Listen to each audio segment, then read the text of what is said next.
Hello everyone, welcome back to my YouTube channel, mgrahamsews. This video tutorial is for this super fun project called the Lincoln Stocking, and it's by UhOh Creations.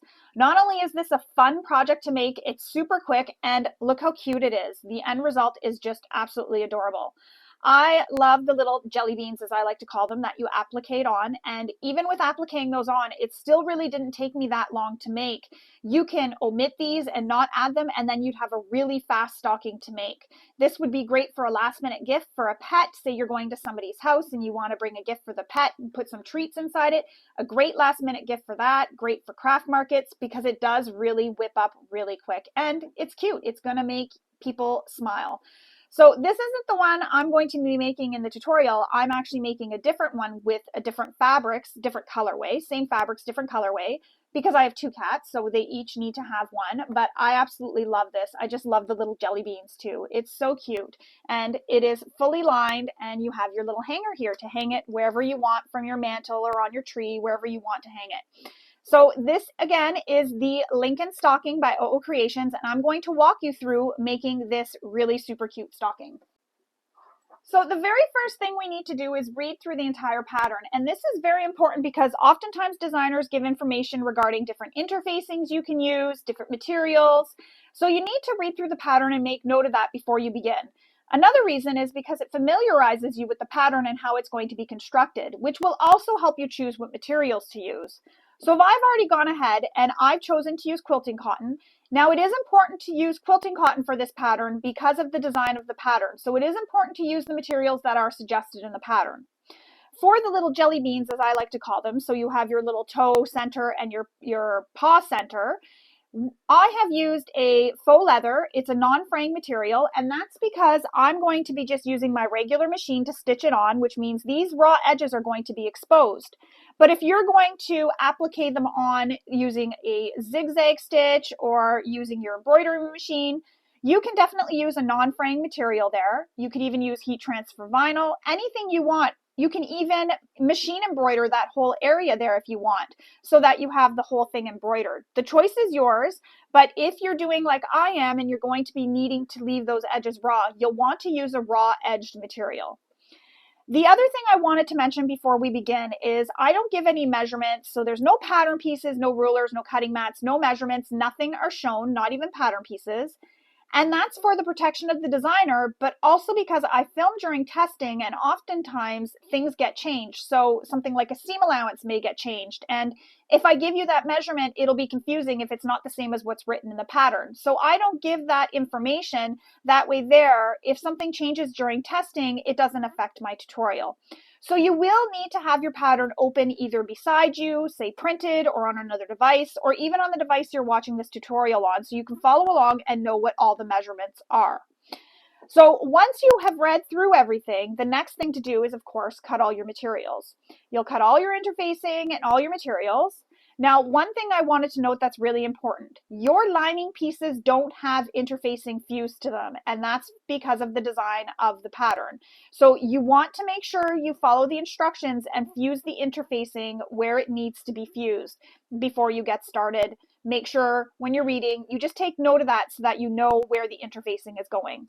Once you have everything done and everything is cut and interfaced, we're ready to get started. So I'm going to put this to the side. The very first thing we're going to work on is our hanging loop. And I've already gone ahead and pressed mine just so I don't have to get up and go to my iron. But you're going to have a piece that's going to look like this. You're going to take it and press it directly in half so the long edges meet, just like that. Then you'll open it up and you'll take the long edges and fold them so they meet in the center, just like that. So see how they meet in the center?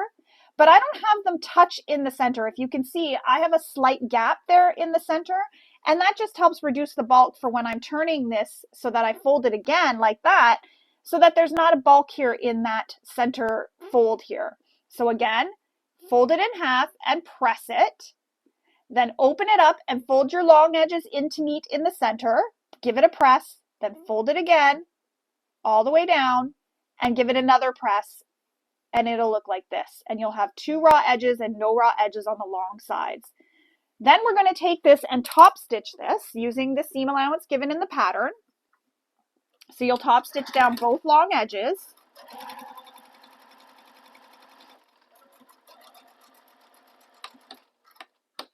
And I'm just going to pivot and sew across this, just so I don't have to break stitches.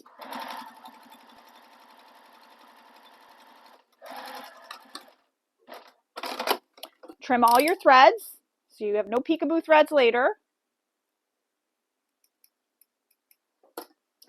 And your hanging loop will look like this when completed.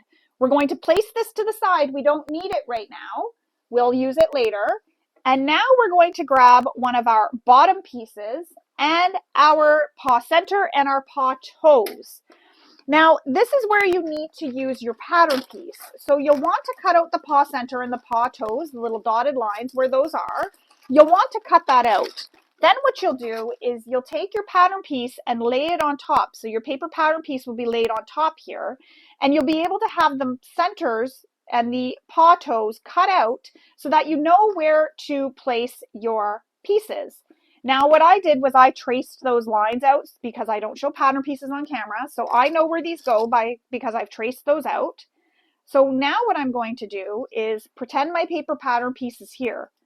I'm going to add some double-sided tape to the back of my pieces.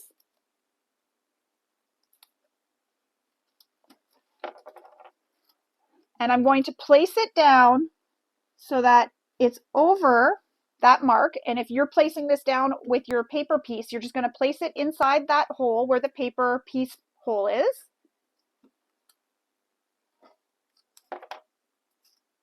Oops. This tape doesn't want to stick. There we go. So I'm just placing these all down.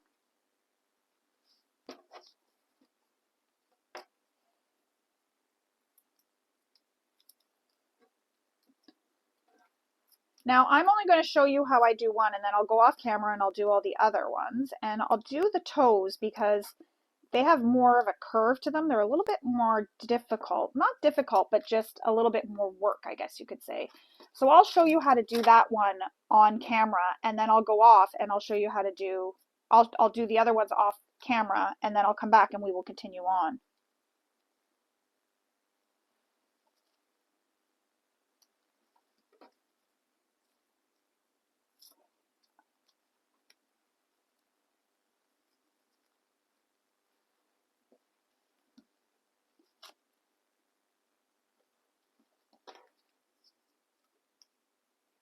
So I'm just placing them all down. So you'll imagine that the paper piece is here. You could also do what I did, which is trace them out and then lay them down on top of the marks that you made. Now, when I traced it, I didn't trace it right against the hole. I kind of went in a bit just so that when I place this down and I do stitch it down, you're not going to see my marks or anything. I did use a Frixion pen, but I'm always concerned that even if I erase it with the heat, so I'm going to press it from behind after, and erase it with the heat, it'll still show up. So that's why I went in a little bit. So it's smaller than the actual pattern piece. So that's how it looks. What you'll do is you'll just take your paper pattern piece, you pull it away, and your pieces will be stuck on just like that. Now, what we need to do here is stitch these on. And what I like to do is I don't want any back stitching on my paw toes and paw centers. I had to think of what they were called. I don't want any back stitching. So I'm going to pull long thread tails, and I'm not going to back stitch, and I'm just going to start stitching. And I'm going to stitch around with no back stitching whatsoever. And I'm just going to slowly go around. And I'm just following the curve. Now, I lift up my presser foot. So my needle is down. I lift up my presser foot and pivot my material a bit so that I can follow this curve. And that helps me keep the curve of the paw toe all the way around. So I'm just lifting up my presser foot, taking one pivoting, and then taking one stitch. So lift up my presser foot, pivot just a little bit, put my presser foot back down, take a stitch. And I do that all the way around where those really hard curves to get to. And that just helps give these curves really nice curves, and it keeps them exactly how they are cut. Now, when I come back around to where I started, I'm going to stop in the exact same hole I started in. Pull long thread tails, just like that.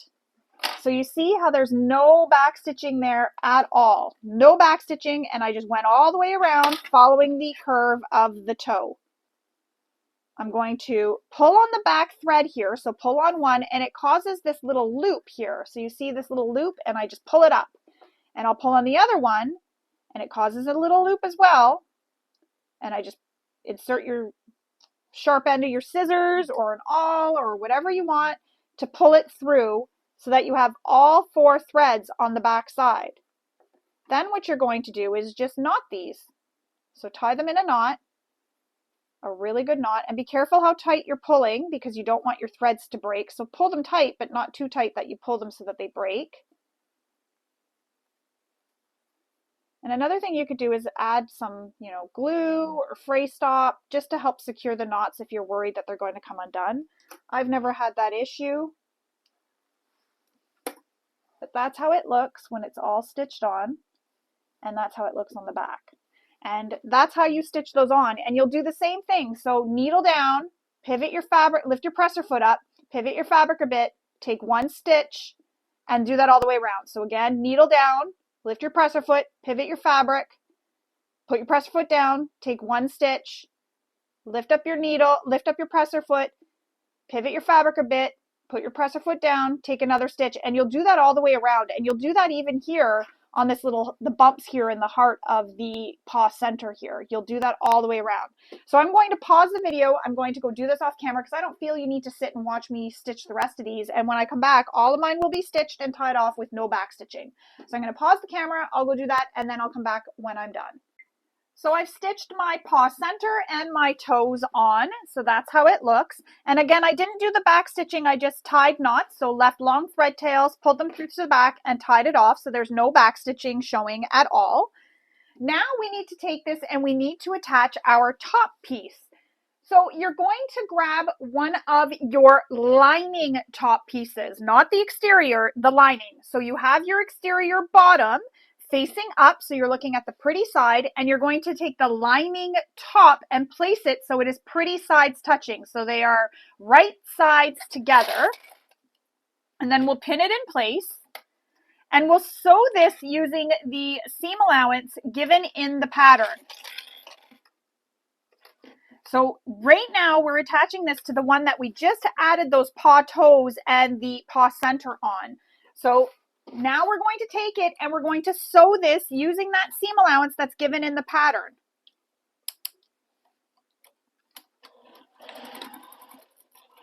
And pay special attention to the seam allowances because they do change throughout the pattern. Cut your threads. Now what we need to do is flip this up and press that seam so it goes down towards the bottom. So you're flipping it and pressing that seam so it goes towards the bottom, just like that. So see how my seam goes down? That's what you want. Now you can take this to your iron and give it a press if you choose. I'm just going to press it with my hands so that I don't have to get up. And I'm going to top stitch this. So again, making sure that seam is pressed down. Top stitch all the way across. Don't forget to back stitch at start and stop. And you're stitching on top of the bottom of the paw print. Of the paw, not paw print, of the paw. So you're stitching along the bottom. So just like that. So we're going to place this one to the side just for a moment. You need to grab the remaining exterior and remaining lining. So remaining exterior bottom and remaining lining top. Again, exterior, right side up, lining top, right sides down so they're pretty sides touching. Clip it along the top edge. And another thing to note is your lining top, I know I have that clip, but your top pieces are smaller at the top than the bottom. So they go wider at the bottom. So the top edge that you're clipping right now to your top edge of your bottom. So you're clipping the top smaller, so the less wide edge, to the top of the bottom. And as you'll notice, that's how it looks. So if yours looks like that, you know you have it clipped right. So it's a little bit wider when it's clipped. Oops. That's another thing. Don't forget to return your stitch length back to the length you used for stitching your bags together. Or in this case, your stocking together when you go to stitch the pieces together. Again, press that seam down towards the bottom. You can take this to your iron and press it with your iron if you prefer.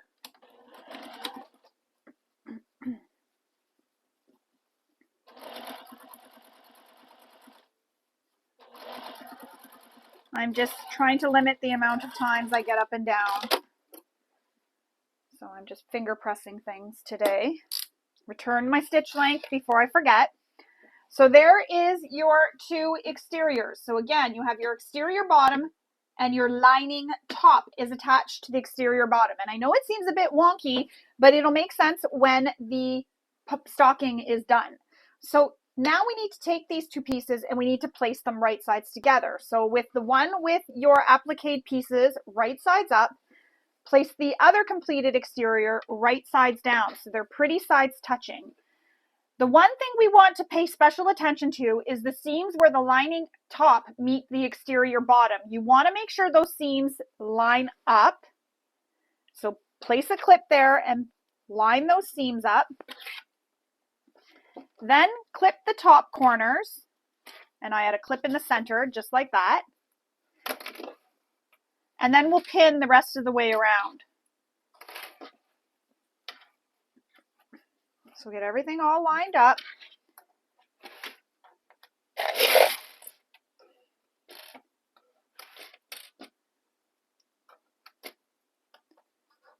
Clip it all the way around. So I had a clip at each of the toe and then off to the side of the toe, the top of the toe and between the toes, sorry, is where I like to add my clips just to help hold everything together. Hang on, something shifted here, so I gotta fix this. It's not lining up. There we go. All fixed. So again, on each toe and then between each toe is where I place a clip. You don't need to do that. I just do that just to really make sure it stays together.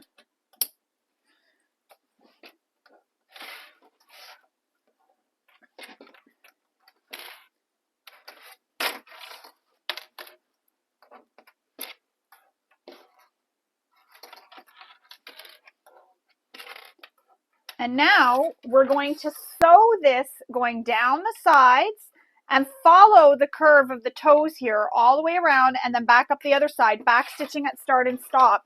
And you'll use the seam allowance that's given in the pattern.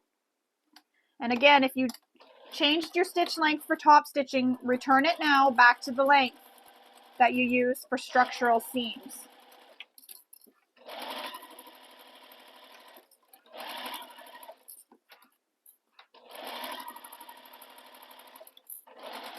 And the interfacing was cut smaller and kept out of the seam allowance. So you shouldn't be stitching over any interfacing at all right now. You should be stitching just beside it.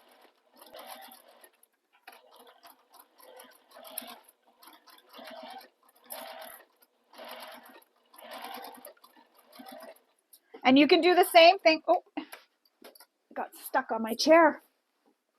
You can do the same thing as we did with the applique pieces and take one stitch at a time around those curves if you feel you need to.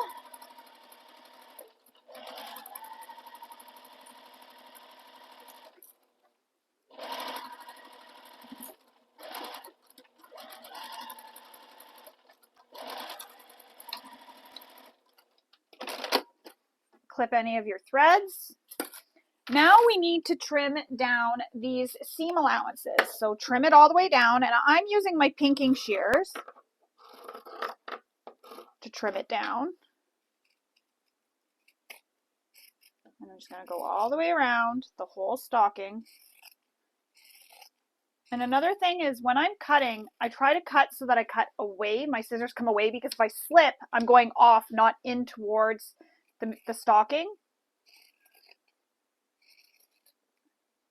It's a little bit harder when you're going around curves.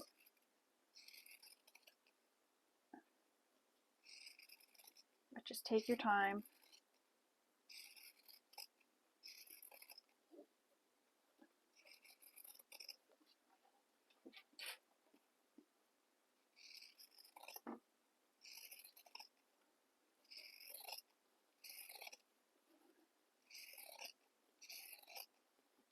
And the only reason why I do that is because when I'm going through bulk here, I have found before what happened was I accidentally snipped towards and cut my stitches and everything. And so now I started doing that where I cut so that my scissors sort of are angled out rather than in towards my material. Now, where these little toes are, we need to make snips into that area just to help push those out so that they come out more and you get more definition. So just within those curves, just makes extra little snips going up to your stitching, but don't cut your stitching, so take your time. And that'll just help give the stocking its shape. There we go. So I've made those little snips, so all it does is it separates the fabric, so we can be able to turn it and have nice toes on the outside when we turn it, so they'll actually look the way you see it right now. So set this to the side for now and grab one of your lining pieces, and this has a long thread here. I'm just going to cut that off. So grab one of your lining pieces, and we need to grab our hanging loop as well. So you have your lining bottom. It's facing right sides up right now. There is a mark you need to make from the side edge over. Now, you'll want to decide which way you want your stocking to hang, to the left or to the right. So if you want it hanging so it's like this, you'll want to have your loop on the left side. If you want it hanging so it hangs like this, how mine is, you'll want your loop on the right side. And the other thing to note is this lining piece needs to be the back of your lining when you put the stocking together. So remember that this is going to be at the back. Don't put it at the front, because then your hoop or loop will be here rather than at the back. So again, decide which side you're putting your hanging loop on. And then remember that this is the back piece when we go to put it together. You want it to be in the back. So once you've decided that and you've made your mark, so you can see I've already made my mark there. I hope you can see it. Yeah, you can. Take your loop and fold it in half so the raw edges meet. Now, just a little extra step I'm going to do is once I have it folded in half, I'm going to baste that together just so this doesn't shift on me.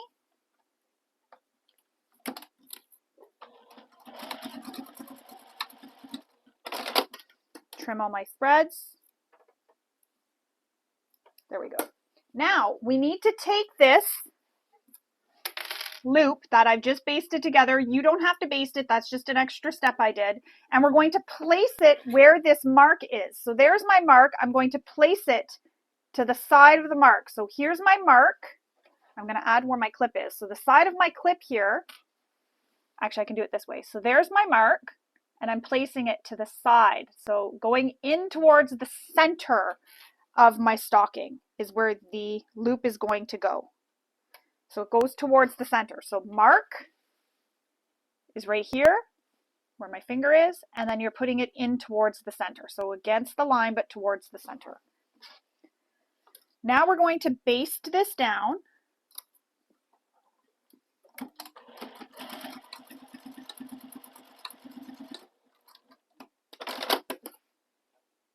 Just like that. Oops. And that's how that looks so far, just like that. Now we need to take this and we need to grab our exterior top piece. So you have your lining bottom and your exterior top. You're going to place this so they are pretty sides touching. So lining is right sides up, exterior will be right sides down. So they are pretty sides touching. And again, The wider point is the bottom. You're lining up the smaller of the top piece with the top edge of the lining bottom. Oh, came right back to me like boomerang. So there's that one. I'm going to pin the second lining as well, and I'm just going to sew these both at the same time and then top stitch them at the same time so I don't have to keep changing my stitch length.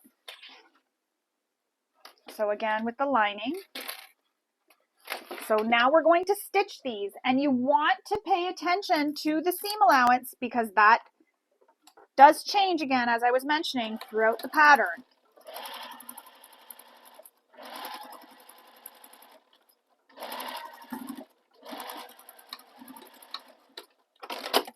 So there's one. And my lining is against the bed of my machine, which prevents the lining from stretching because without the interfacing, sometimes it stretches. So that just prevents the lining from stretching on me out of shape. Now increase my stitch length. I'm going to press this up just like that. And when I go to give this a final press, I'll press that line I made here out. But you're pressing this up with your hanging loop up as well. You don't want the hanging loop down. You want it up. So press this so that the seam allowances go towards the bottom and your hanging loop is up. And then we're going to top stitch across, just like we did with the exterior.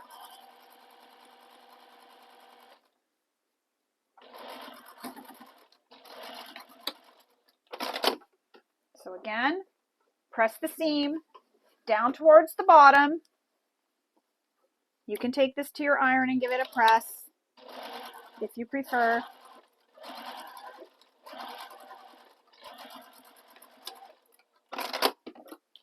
Returning my stitch length before I forget.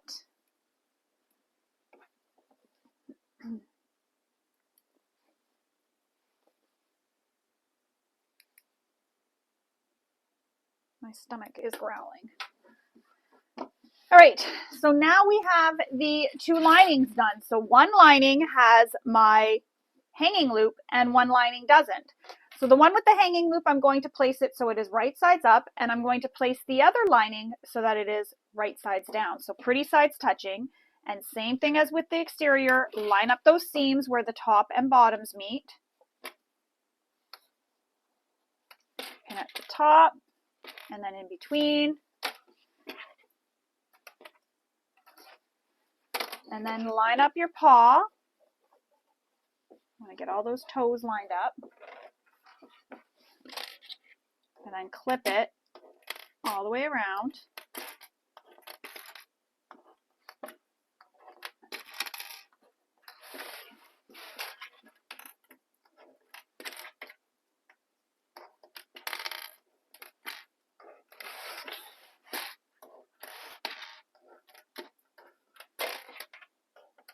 So now I'm going to do the same thing we did with the exterior. I'm going to sew down the sides around the little toes here and then up the other side. However, we need to leave an opening in the side here for turning this right sides out. So I'm going to leave that opening. And pay attention to your seam allowance because again, this does change for stitching this. So you want to pay special attention so that you sew that seam allowance correctly. And another thing I do before I stitch the opening, I back stitch, then I pivot my fabric and I sew off the edge of the fabric and I back stitch. And that just helps train the fabric when I go to turn it right sides out so that it'll turn nicer because that's stitched like that. So where my opening is going to be on this side, I'll do the same thing, starting off the edge of the fabric though. And I'll just check to see if it's where the accurate seam allowance is, which it is. And then I'll back stitch. And then I'll back stitch here as well. And that just adds that reinforcement around that seam.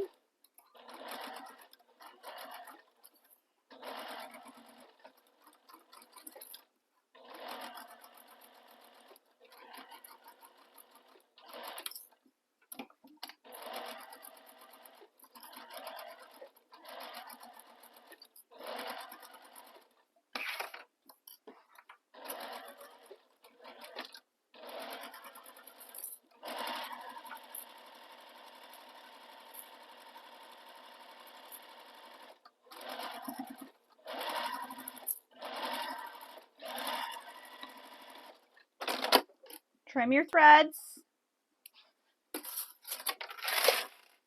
And again, we're going to trim the seam allowance down, but we're not going to trim where your opening is. Leave that long. Don't trim the opening.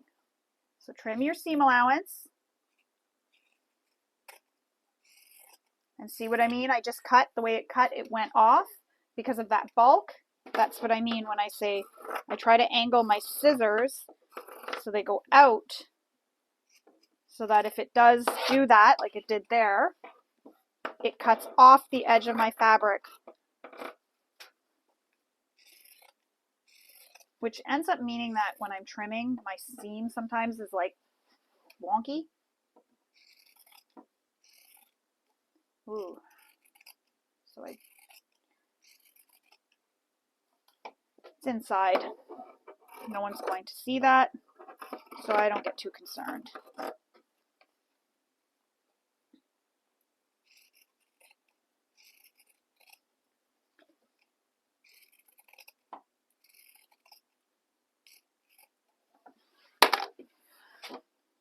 And then snips into those little toes, into the little curves of the toes. Pinking shears are probably going to be okay enough for this area, but just to make sure that these get turned really nice. And if you do accidentally cut any stitches, just go back over it and stitch back over it. So back stitch. So say I cut in this toe area here. I'm going to back stitch over here, go back over it, and back stitch over here. So it's in the middle of where I've stitched. And the reason why I back stitch is that locks in the previous stitching and it helps restitch that area. So I'm stitching when I'm back stitching over top of the previous stitches. Now we need to turn this lining stocking right sides out. So reach in, turn it right sides out. And I mean, you don't really have to do what I'm doing here where I'm like pushing it out, but I like to check and see, just to see if it looks okay. Check how everything looks, and if I'm happy, and I know once I get it into the bag, or into the stocking, it'll look nice, so it's all good. Now we're going to take this and we're going to place it inside our exterior. However, remember your hook or loop needs to be at the back of the stocking. So look inside and see where your applique is, which you can actually tell just by looking because you see your stitches, so you don't have to feel. And you want that loop to be on the opposite side.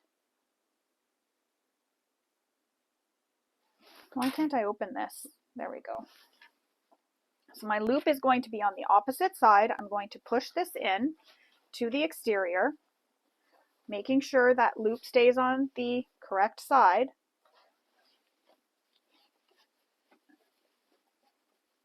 So the loop is at the back right now of the stocking. So here's the front and the back, and that's where the loop is. It's at the back, so the side without the applique.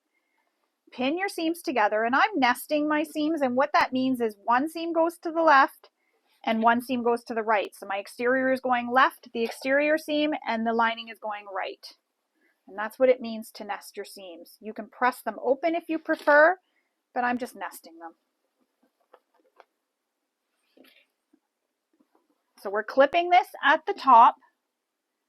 So you're clipping your tops together so that they line up. And then we're going to sew this with the seam allowance given in the pattern.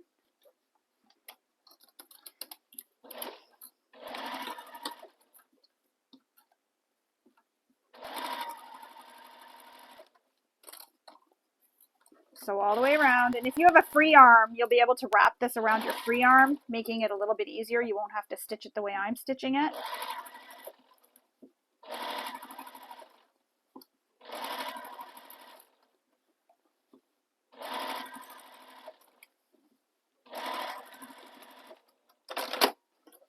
Trim any threads. Not as important because it's inside, but trim them. Now we need to turn this right sides out through the opening in the lining. So grab your lining, find your opening. My opening is right here, which for some reason I can't get it separated there. grab your exterior and pull it out a bit. So I found it easy to do it this way. Just pull it out a little bit and then pushing it with my thumbs like this. And then I can just reach in and pull it out.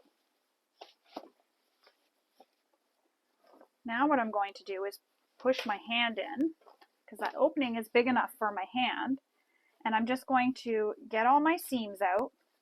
Now you can use your turning tool here if you want, but I'm just pushing them out.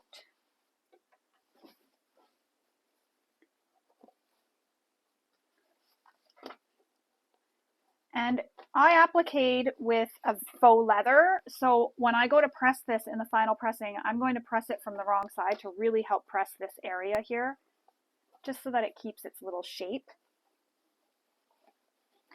Now, when we put this inside,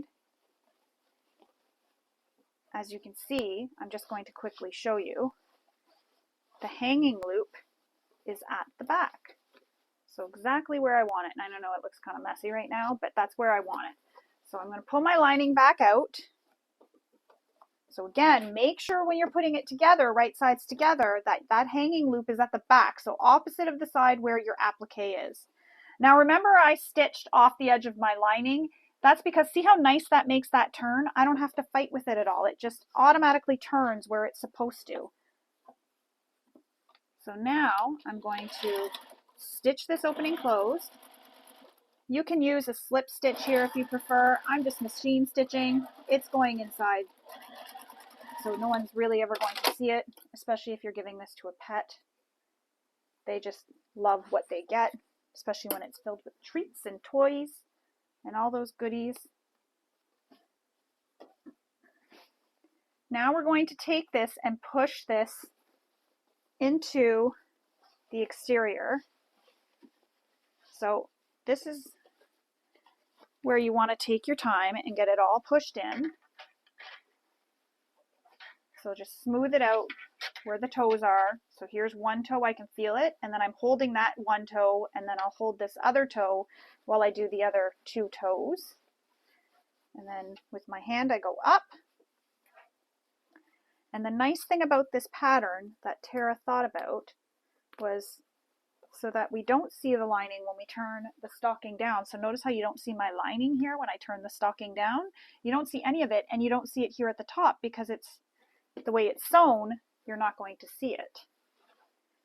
So give everything a flattening, because we're going to take this to our iron after, and we're going to press it with our iron. So I do have to get up. Boo. But see how it looks like one continuous seam because we paid attention when we were clipping together. It looks like one continuous seam there.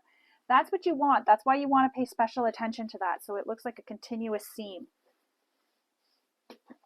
So fold this edge down. And you don't even see your top stitching either. I mean, if you look into the bag, you see the top stitching. Bag, stocking, I mean.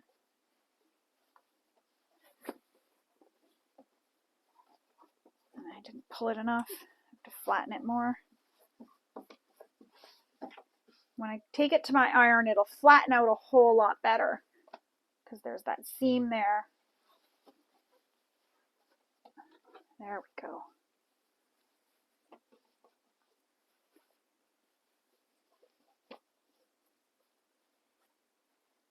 I mean, how cute is this? I just love it. So cute. So I'm going to go take this to my iron and give it a press, and then I'll show you how it looks once it's all pressed. I'll be right back. So there it is. It's all pressed. It's all done. It's ready to be hung on my mantle, hung on my mantle and filled on Christmas morning with treats for my cats and all their little gifts that they're going to get, as I call, from Santa Paws. Super cute. I really love this. As you can see, it was a really quick sew, super fun. And you can make this for craft markets. You can make it as a quick little gift and put some treats and toys inside and bring it to your favorite furry friend.